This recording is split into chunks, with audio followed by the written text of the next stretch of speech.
No início da minha vida profissional, eu trabalhei com sociologia e trabalhava justamente com direitos humanos, olhando para a diversidade e para a inclusão social. Então, estamos juntos aqui. E outras camadas também. Né? Então, a gente vai combinar o seguinte: nós já conversamos, particularmente, 5 minutinhos de verdade, por conta do tempo do dia de hoje, para cada um.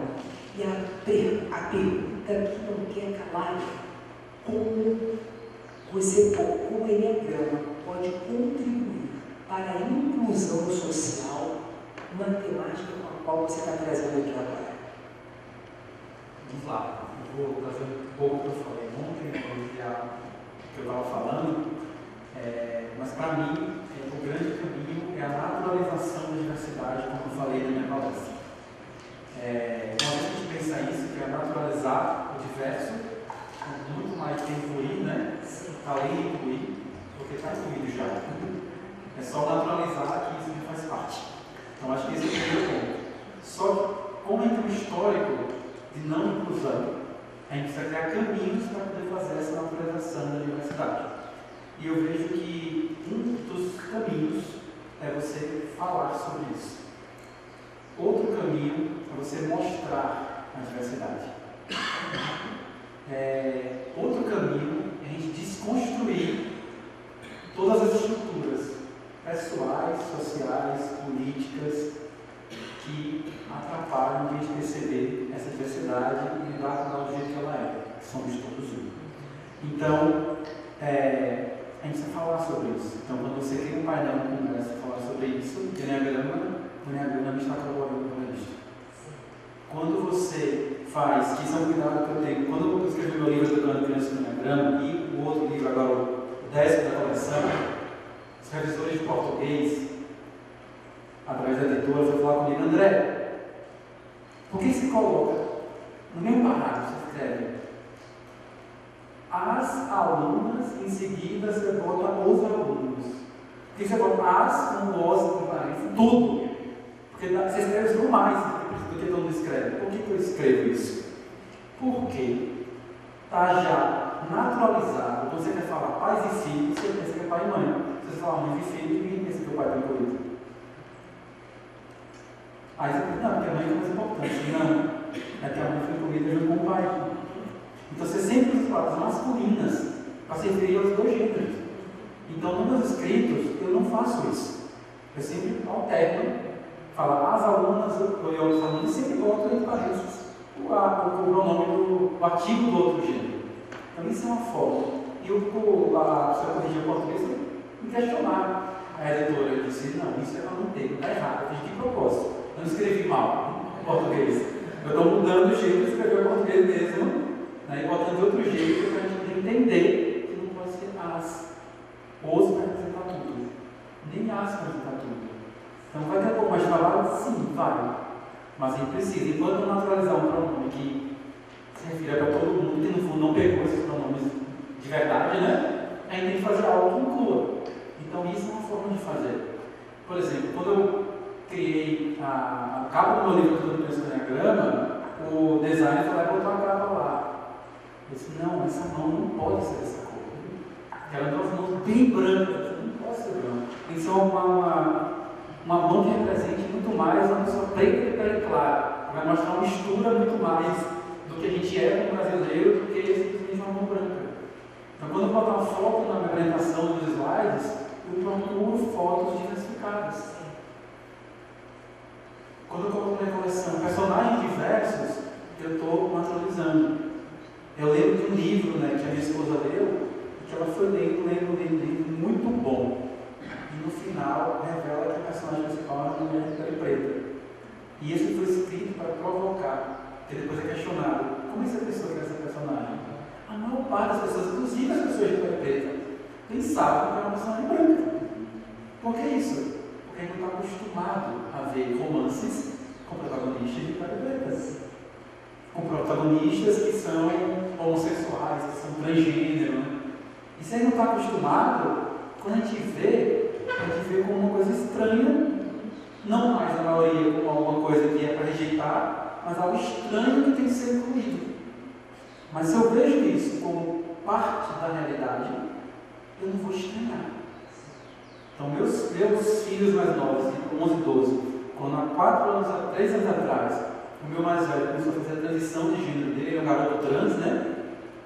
Meus filhos simplesmente lidaram com o contrário. Por quê? Porque eles liam livros, eles viam desenhos e viam coisas que mostravam casais homossexuais, pessoas trans, né? Como algo natural. Então, para eles era natural ver aquilo. Claro, teve um luto da irmã que virou um irmão, mas foi um luto muito rápido, porque não teve um estranhamento, porque estava naturalizado que tinham pessoas que nascem com um sexo biológico, mas se identificam com outro gênero.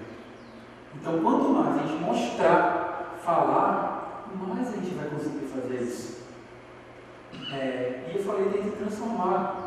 Não basta a gente não ser racista, não ser machista, não ser homofóbico. A gente tem que ser antirracista, anti-homofóbico, antimachista.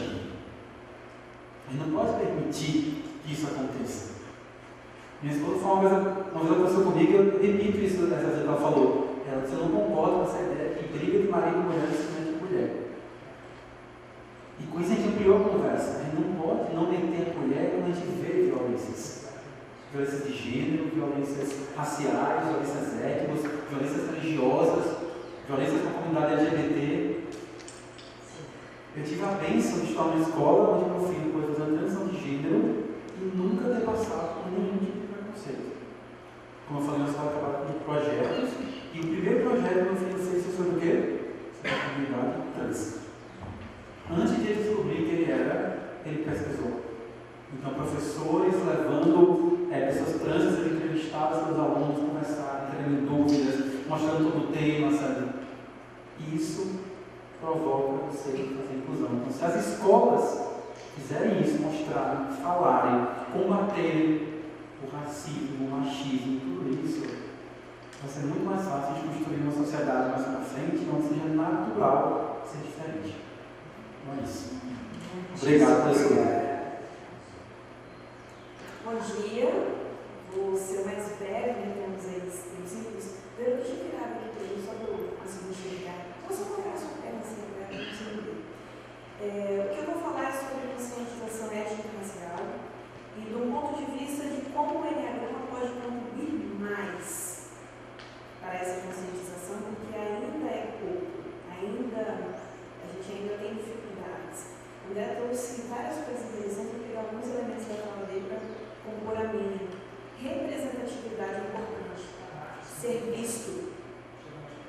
Ai, meu Deus, que bem, ser visto. Então, tá bom. Ser visto é importante. E nas obras. Uma outra coisa é a adaptação de vocabulário. Gente, criado mudo era porque o povo escravizado tinha sua língua cortada, heresia de cabeceira. Nuvem negra, não, uma nuvem escura, uma nuvem cinza. Lista negra, não, uma lista com pessoas não agradáveis. Magia negra, não, magia densa. Mago negro, não, é mago denso. Não existe denegrir. Denegrir é tornar negro, é depreciar. Nós precisamos ajustar o nosso vocabulário, porque são palavras extremamente ofensivas que eu sei que muitos de nós não conhecem. Primeira dica, letramento. Nós precisamos de letramento racial, letramento para lidar com pessoas com deficiência, letramento para homoafetividade, letramento para trans, letramento para todos os públicos minorizados. E agora eu quero passar com vocês, muito rapidamente, eu vou passar na mandala inteira, para que vocês levem uma reflexão de como o racismo estrutural afeta cada um dos raios do Enneagrama. Eu vou ser muito breve, tá? Mas é importante, na minha perspectiva, é importante que vocês levem, para que nunca mais olhem os raios, entendam que existem fatores sociais maiores que afetam cada um dos raios. Raio 8, todo mundo sabe que tem muita ligação com a justiça. Como vocês acham que é para um homem e uma mulher preta simplesmente passar por injustiça só porque é preto? Como que Lembrando que quando ele se levanta com a sua potência, ou a sua intensidade, ele pode estar sendo assertivo, mas ele será visto como agressivo. Ele pode ser o 8 mais polido, ele será visto como agressivo, porque é visto que pessoas pretas, quando se impõem, são agressivas. Raio 9, atravessado aí pela indolência, pela menos-valia. E aí ele sai na rua e alguém olha para ele e realmente, você é menos mesmo, porque você é preto e preta. Não estou dizendo que isso acontece em todos os espaços, mas acontece em muitos espaços. Então ele lida, além com as questões que são intrínsecas a ele, com o social que pesa sobre ele. Raio 1, perfeccionismo. Nós pretos ouvimos, ou muitos de nós, que precisamos sermos mais arrumados, mais bonitos, estudarmos mais, sermos mais perfeitos para que a gente tenha um lugar. Minha mãe 2, eu sou uma mulher preta de origem periférica, e a minha mãe sempre falou o seguinte, que eu precisava estudar muito, era a minha única chance. E ela me cobrava, 2, a Asa 1 me cobrava para que eu tirasse as melhores notas, eu só podia tirar 9 e 10. Passei na federal algumas vezes, uma das minhas características é que eu sou inteligente, eu constituí, porque eu não podia ser outra coisa, eu não tinha que ser inteligente. Olha como o racismo estrutural atravessa. Raio 2, então, vou pegar o 2 e o 3, cada uma esfera de agrado, uma esfera de trabalho. Precisam fazer sim e precisam ser melhores sim para sermos vistos. É muito além do que o próprio raio. É muito além do que um 2 tentando agradar, é um 2 tentando existir. É uma dor, isso é muito grande. Minha mãe, como eu falei, é 2, ela tenta agradar todos, para que ela possa existir, para além do 2. 3, aqui, meu Deus, para sermos inseridos, todo mundo não é novidade para ninguém, os números mostram, recebemos menos do que pessoas brancas, estamos em menos, gente, não trava isso, menos não existe. Estamos em menos posições de liderança ao redor do mundo. E sim, quando a Magalu lançou assim, nós vamos contratar mais pessoas pretas, o Brasil se levantou, que absurdo! Que discriminação! Vocês estão colocando cota para preto! E alguns falam assim, é porque não tem, porque a gente não consegue gente qualificada. São falas organizacionais presentes. Raio 4, além de lidar com as suas dores da alma, precisa lidar sim com a comparação com a pessoa de dentro, alguém de fora. Então, raio 4, pessoas pretas do raio 4, sim, são julgadas, comparadas. É fora e dentro. Raio 5 é interessantíssimo, porque nossos corpos são sexualizados. Sim, as pessoas nos olham, nós somos bons de canto, nós somos bons de dança, nós somos bons de trabalho. Tudo que o corpo possibilita, nós somos bons. Porque é assim que, quando fomos escravizados e viemos para cá, é assim que nos posicionaram. Nosso intelecto não é valorizado. Eu até hoje nunca vi um intelectual dentro do Enneagrama preto sendo reconhecido como intelectual preto. Nós somos reconhecidos pela nossa arte, pela nossa dança, pelo nosso sexo, mas pela nossa intelectualidade ainda não. Raio 6, a gente já tem medo, aí a gente sai do guarda-chuva e toma tiro. A gente tem questões para se validar. Aí tem uma sociedade com peso que já torna a gente precisar ser mais do que se é. Desculpa, eu falo da minha pele, é foda. Além de lidar com o raio 6, lidar com o que vem de fora. Raio 7, como não fugir da própria dor, mesmo? Olhando para tudo isso. Como lidar com a própria fuga e com todo o externo que, número de adolescentes, povo preto morto, assassinado, as cotas são criticadas, sendo que é uma reparação histórica. Nós temos direitos às cotas, sim. Nós somos tirados da nossa terra. Nós não temos acesso à nossa descendência. Eu não tenho sobrenome africano, eu deveria ter, mas nossos documentos foram todos queimados. É uma reflexão. O racismo estrutural, ele afeta sim cada um dos lados. Instinto eu não vou nem citar aqui. Eu sei que esse tema eu falo mais bravo, assim, é porque ele realmente me comove. Essa é a minha contribuição para hoje. E se vocês saírem daqui com uma reflexão de como é preciso representar, não só os pretos, não, está todo mundo aqui. As bandeiras que nós levantamos precisam ser representadas nos slides. A gente tem que se virar para achar gente cadeirante, LGBT, preto, oriental, para estar nos nossos slides. Como nós faremos isso? Somos todos estudiosos aqui. Vamos nos unir. Vamos colocar, vamos fazer. Quem entende preto intelectual para a gente compor esse raio-cinto? Vamos pôr nas nossas apresentações, para que essa igualdade chegue, né? Então é isso. Fui eu tempo.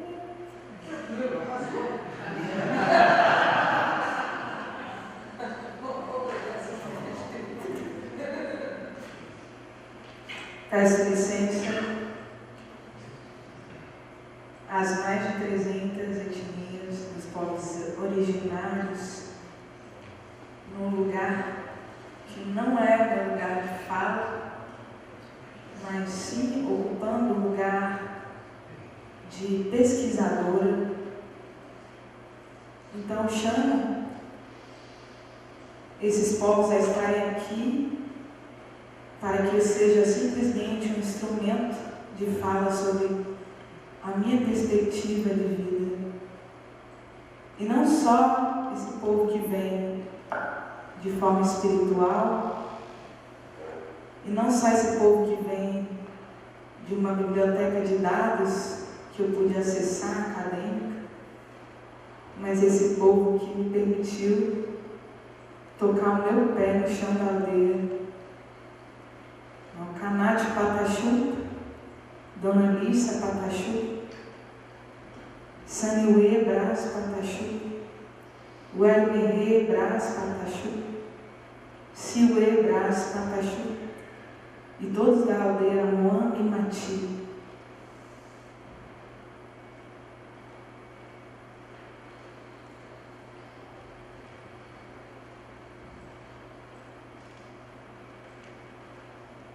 E trazendo aqui o chão da aldeia para a SBE, eu posso abrir essa contribuição como pesquisadora, lendo não só sobre o povo Patachu, mas sobre os Krenak, sobre os Chacriabá, sobre os Tuxá, cantando também com os Roniquim de Amanauá, e muitos outros que eu vou poder no futuro estar presente.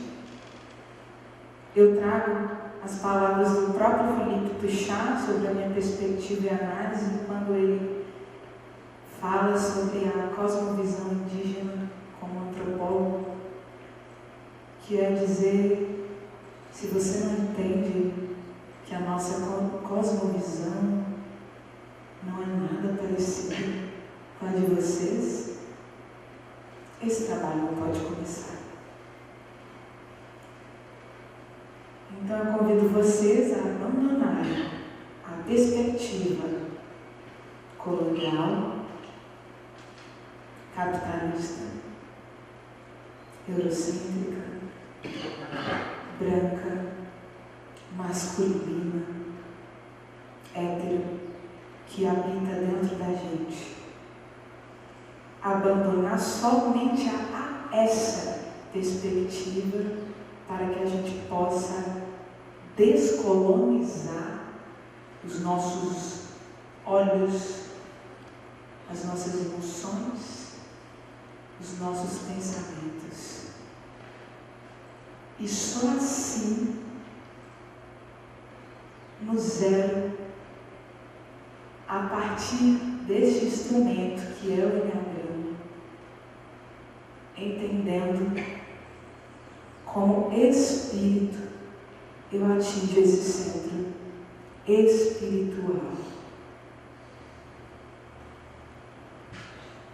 dentro dessa cosmovisão indígena que é espiritualidade na matéria. E não tem nada de distante entre uma e outra. Isso daqui é espiritualidade. Isso daqui é espiritualidade. E eu bato na porta e peço licença. Licença a todos os ancestrais que estão aqui. Licença. E como Samuel fala, que todos temos o belo do Espírito, uma imagem do Espírito, e dentro da minha pesquisa que a música mostra a imagem do Espírito, que nós, com o auxílio do Enneagrama, possamos acessar primeiramente o Espírito. E assim, com esse Espírito, nos preencher dele.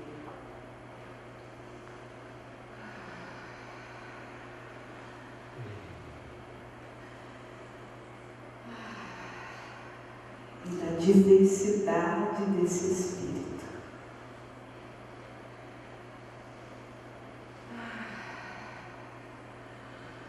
E todas as suas cores e formas, sons e sabores.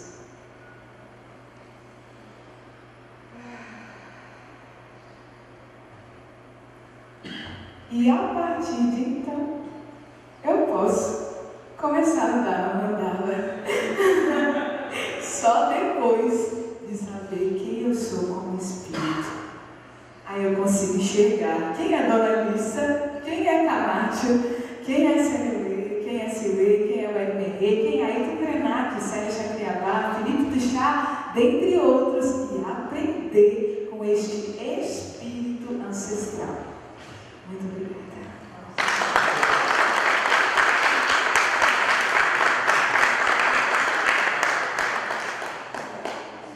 Gente, eu preciso sair e ir para o aeroporto. Só quero mais uma vez agradecer. E estou muito sentido de ouvir todos aqui ficar aqui.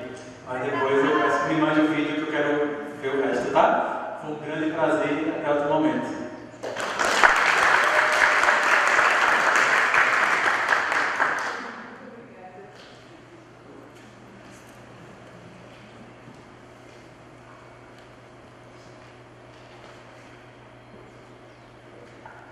Eu gostaria de agradecer à Sociedade Brasileira de Enneagrama pelo espaço importante que está sendo oferecido a esse olhar para frente. Nós choramos muito, já brigamos muito, já lutamos muito entre nós.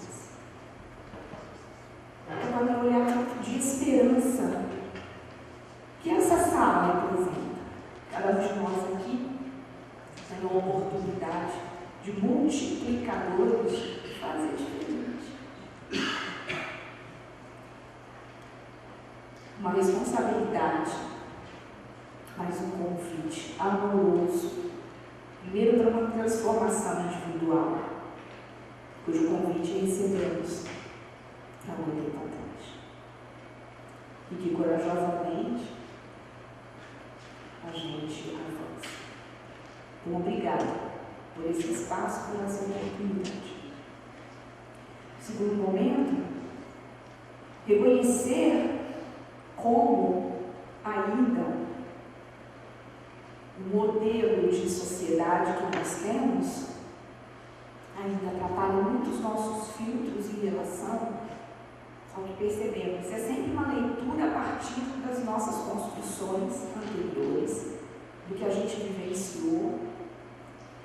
E nós vimos durante esse congresso a importância de nos esvaziarmos, de limparmos essas referências, no sentido de estarmos permitindo, uma palavra até ruim, que o outro seja do jeito que ele é, do jeito que ele dá conta de ser. Porque a gente tem que permitir nada. Mas uma permissão, usar essa palavra no guarda a gentileza de todos, uma permissão que sai do nosso coração, no sentido de que o outro possa existir. E agora eu vou trazer um pouco da possibilidade do feminino e do masculino, dessa necessidade de integração potente, mas que ainda precisa ser cuidada por cada um de nós. Em relação, por exemplo, e eu vou fazer um pouquinho do caminho que a Ana fez, a gente pensou, parecido. Estamos no campo, né? Como, por exemplo, a natureza, esse ser espiritual que agora tem uma roupagem, que veio cheio de estereótipos, que veio cheio de condições, que veio cheio de pressões, precisa ser encarado como um espírito em evolução. E quando a gente faz uma caminhada na mandala, a gente pode perceber os desafios, como eles podem ser multiplicados sem esse olhar gentil, sem esse esvaziamento, para os pressupostos que a gente coloca, porque a gente aguarda a expectativa que a gente tem em relação ao outro. Então, o que aguardamos de uma mulher no raio 9? Não é? A pressão que existe com relação a tudo que ela está vivenciando internamente, a alma dela, as buscas dela estão sendo vistas? Ou esta mulher, ela ainda está sofrendo, além de toda sua ebulição interna, ainda pressões sociais para que seja de uma forma diferente? Vai mais rápido, avança. O que aguarda de uma mulher do raio 9? Quais expressões a partir destes estereótipos que nos machucam tanto? Se a gente vai, por exemplo, no raio 1, aquelas mulheres que são exigidas, elas já se auto-exigem, já se pressionam, pode ser dentro do lar, pode ser corporativamente falando, qualquer espaço que elas se encontram. Esses aspectos sociais que atravessam as questões de gênero vão também vir parar nos nossos espaços educativos, nos nossos espaços de formação, nos nossos espaços de troca. Somos espíritos em evolução.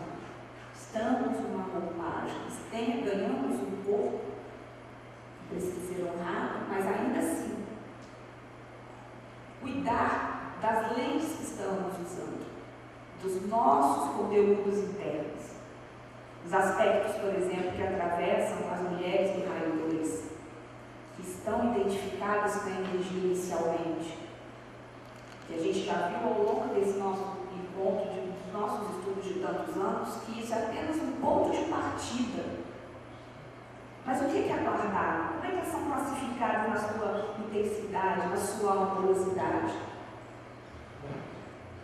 Como elas exercem esse papel e como às vezes são taxadas, rotuladas, julgadas por conta da sua forma de ser e de estar no mundo. Estamos, todos estamos. Essa gentileza de permitir e de nos permitir sermos exigidos desses aspectos. As mulheres do raio 3, quanto a violência sofrem por pressão do meio.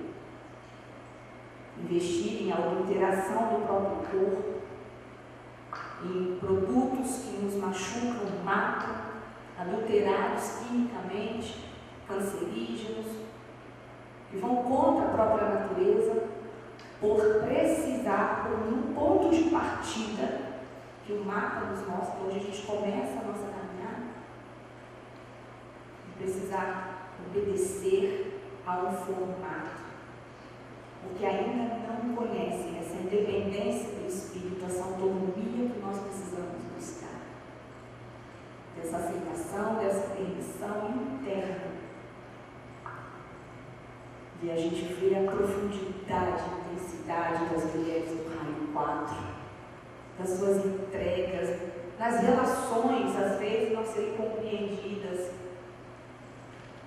nas escolhas das profissões, em suas buscas por se expressarem de forma autêntica e genuína. Vemos artistas aí que foram xingadas ao extremo por serem livres. Padu, Clarice Lispector, mulheres profundas, intensas, além do seu tempo, julgadas, por simplesmente aceitarem ser quem são. As mulheres do raio 5, quantas mulheres estão na ciência e quantas delas tiveram seus trabalhos roubados? Nós tivemos uma Nobel de Química e Matemática ao mesmo tempo, é isso mesmo, velho? Marie Curie. E foi ligado o terceiro Nobel ao mesmo tempo para ela, gente, mais. Quantas mulheres na matemática, na engenharia, na ciência? E por quê? Nosso QI é menor? Ou são oportunidades, acesso, autopermissão, espaços inclusivos, espaços onde a mulher amamentando, a mulher onde precisa ter o espaço dela garantido, a mulher que esteja em qualquer situação possa encontrar esse bem-vinda, você pode estar aqui. A mulher do raio 6, a sua espiritualidade, quantas foram queimadas, quantas foram injustiçadas e não foram ouvidas, as suas preocupações, o seu cuidado, quantas de nós estivemos naquele lugar? E as mulheres livres do raio 7, elas podem pegar uma van e sair pelo Brasil para conhecer sozinhas? Quem usaria? Homens podem fazer isso? É normal? Natural? É disso que se trata. Conseguir expandir o seu mundo, conseguir se conhecer por completo, ainda não é acessível para nós.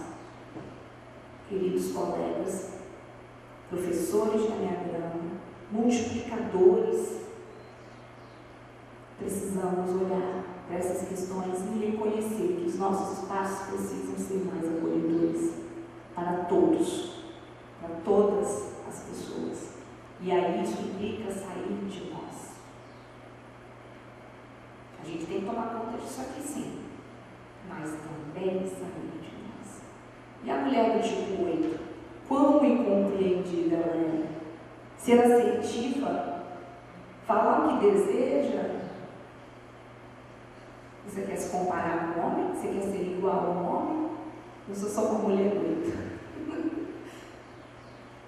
Eu sou uma mulher que estou neste ativo, mas que também caminho até a doçura do raio 2, porque eu tenho um espaço acolhedor que me compreende como eu sou. Quantas mulheres conseguem ter esta oportunidade? Reconheçamos o nosso privilégio, reconheçamos que precisamos permitir que existam espaços cada vez mais acolhedores, inclusivos e acessíveis. E para encerrar minha conversa, que daria realmente o congresso inteiro, a diferença entre acessibilidade e inclusão é a seguinte: na inclusão, você convida todo mundo para a festa, mas na acessibilidade você dá condição para que todos consigam se servir dignamente. Como na festa do céu, né? Todo mundo ganhou um convite para ir para a festa do céu, a tartaruga também. Mas, então, inclusão houve, mas acessibilidade. Ele teve que dar a tartaruga teve que dar um jeito para ir para o céu, né? E isso é falta de dignidade. A gente não precisa que ninguém passe por essa situação. Que ninguém precise se sentir encorajado ou questionando a organização para encontrar espaços onde você possa se sentir bem-vindo. Então, esse é um relato de uma pesquisadora das questões de gênero há mais de 30 anos, e que compartilha com vocês como isso pode ser mais gentil, mais amoroso com todas as pessoas, mas também com as mulheres que perpetuam a nossa humanidade, que ensinam e que educam também gentileza e amorosidade. Obrigada.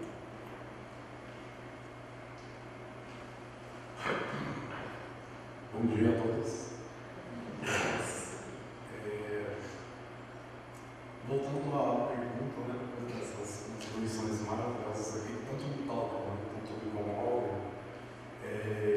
eu trago para vocês de forma sucinta e simples, né, como o Enneagrama pode contribuir para a real conclusão, através de algo muito simples, através do amor. Comunidade LGBTQIAPN+, quanta letra, né? A gente ouve ele falar, cada dia aumenta mais, a gente não sabe como se refere, qual é o termo correto, é mimimi, frescura. Meu sonho é que não exista mais comunidade LGBTQIAPN+. Meu sonho é que exista só uma comunidade. Meu sonho é que eu manifestar carinho e amor publicamente com o meu marido, dar um beijo nele, não seja um beijo, alguém seja simplesmente um beijo. E o Enneagrama, como uma ferramenta sagrada, assim eu vejo e assim eu entendo, traz inúmeras formas de nós, enquanto seres humanos, sairmos um pouco, né, do que a gente acredita que é o correto,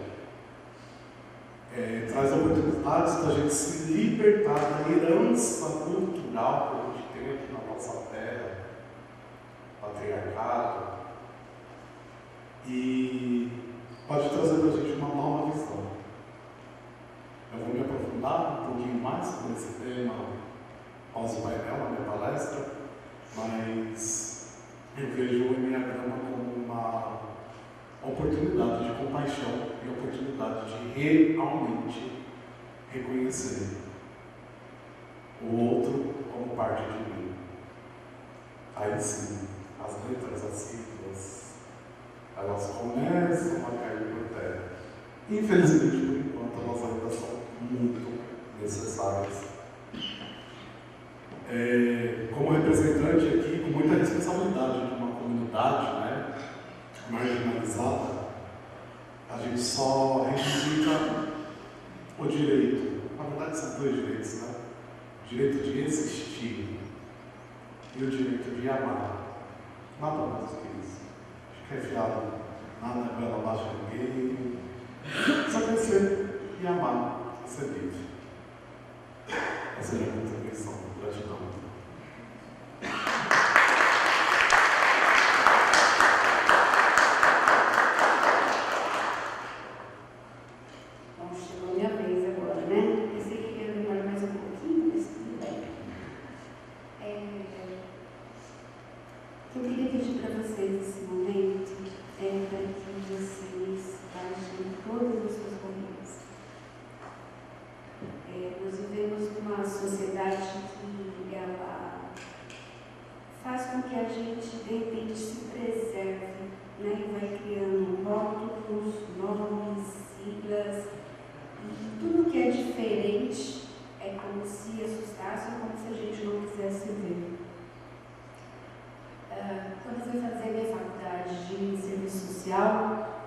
Eu lembro que teve congresso, seminário, e todo mundo queria trabalhar essa parte de inclusão, de transformar o mundo, de ajudar.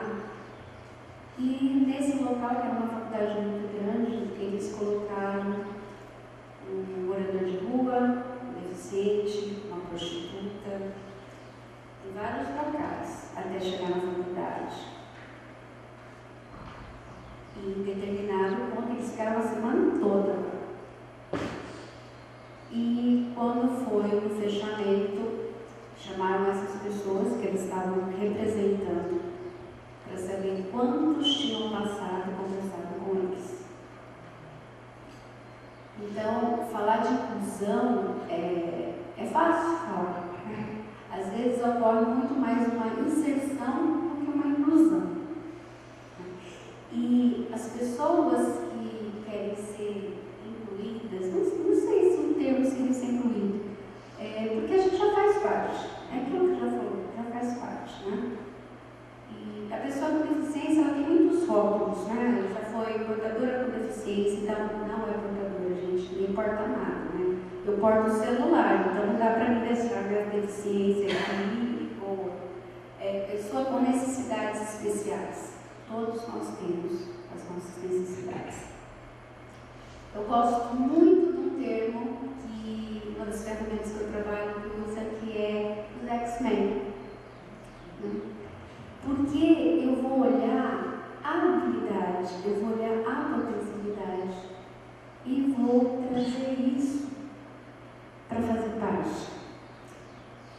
Então, quando a Raquel fala, né, de inclusão e acessibilidade, esse termo ele é muito legal, porque assim, quando eu tenho acesso com segurança e autonomia, a minha deficiência some. Eu consigo tomar um banho, eu consigo entrar no carro. Convido vocês, se tiver costumava ter a Feira da Guiateca em São Paulo, são milhares de pessoas com deficiências mais diversas. E quando você chega a olhar essa questão econômica, porque pega sim, tá? Você vê que se a pessoa tiver acesso à deficiência dela some, porque você tem uma casa acessível, você tem uma escola acessível, e tudo se complementa. E o que eu trago aqui, o que eu percebo, o Diogo trouxe isso, o Nicolai também, e que a gente percebe é que no dia a dia, quando você não tem barreiras para olhar para essa pessoa, não a deficiência que está se apresentando, mas de você chegar, de você ser acessível, a coisa se transforma. Eu tenho muito que agradecer porque eu tive muitas pessoas que foram acessíveis e, a princípio, eu acredito que é questão dos meus pais. Porque, apesar da minha deficiência, eu tive pólio por 3 anos, e foi total, até ela longe. Então, foi um milagre estar aqui e recuperando pouco a pouco, né? Mas, assim, eles nunca falaram para mim, olharam para mim e falaram assim, você não pode fazer isso. Eu quero subir naquela árvore. Aí eu ajudava a subir na árvore. Então, esse processo deles ajudou assim, eu não posso fazer desse jeito, mas que jeito que eu posso fazer aqui? Então, esse olhar, e quando eu olho hoje pela mandala do Enneagrama, eu falo assim, uau, quantas pessoas do raio 8 me ajudam? Quantas pessoas do raio 1, quando eu não tinha força, ou eu não sabia brigar com o meu direito, porque eu estudava numa faculdade que tinha 3 lances de escada. E para me estudar 4 anos, era no colo. E eu falo assim, as pessoas com deficiência, elas têm que ter fé, muita cara de pau e um bom humor. Porque não é fácil. É desafiador, né? Mas é possível. E o Enneagrama, ele possibilitou você olhar para tudo isso, né? Eu olho para isso, porque questão da pessoa com deficiência, de você olhar além daquilo que se apresenta e acolher as dores, acolher a sombra, entender, às vezes tem a pessoa que tem a revolta, que briga por tudo, e que não precisa ser dessa maneira, as coisas podem ser bem mais leves. E eu vejo que a inclusão, ela começa por nós mesmos, né? Dentro de nós. Então, assim, da gente acolher o nosso corpo, da gente não se julgar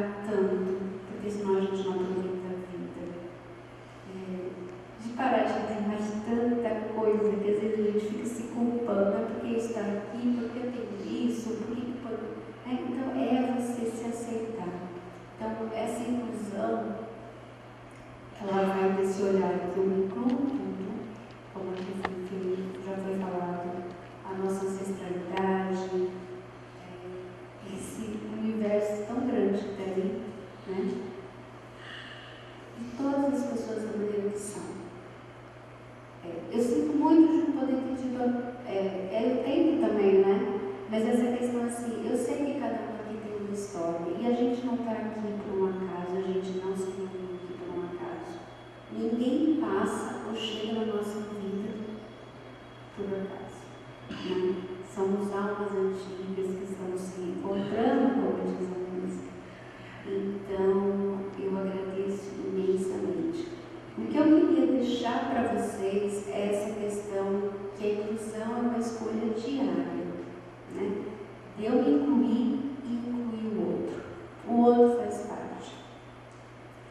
E tanto olhar para a pessoa que apresenta essa dificuldade, como também para aqueles que estão em volta. Porque esses também, muitas vezes, não sabem como lidar com a situação, né? E eles se machucam muito, né? Quem tem filho aqui sabe, quando você vê teu filho que pode fazer alguma coisa e você não pode falar. Então, todo esse amparato, todo esse olhar de amorosidade faz parte, né? E aqui já foi falado tantas coisas sobre a questão do amor que cura. Sim, o amor que cura, né? E cura todo dia. E eu acredito sim, que a gente está avançando, que isso tende só a melhorar.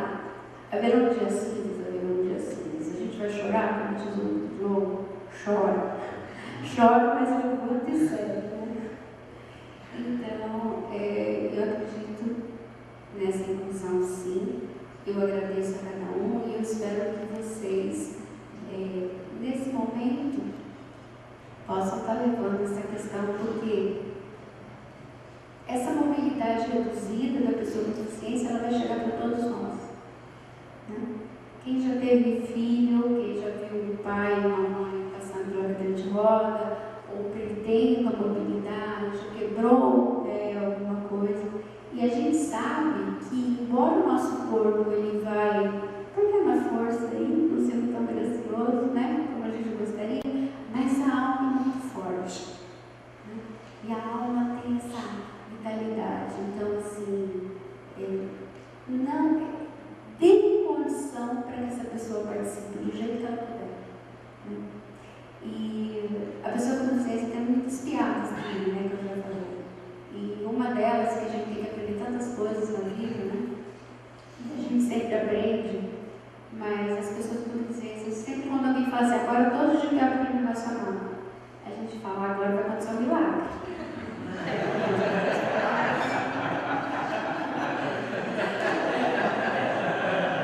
Então, faz parte. Então, para que vocês lembrem-se disso, e fiquem abertos aqui para vocês quiserem perguntar. Sejam como criança, porque as crianças, eu dei aula de 25 anos, e as crianças chegam e falam, tia, o que aconteceu? Tia, o que você quer fazer? Posso fazer isso? Isso aqui, né? E um adulto, você percebe que fica, e agora? O que eu faço, né? Então, não tenham medo, perguntem, né? Como eu posso ajudar? Como você está se sentindo com isso? Dá para fazer alguma coisa? Então, fica tudo mais leve, tá bom?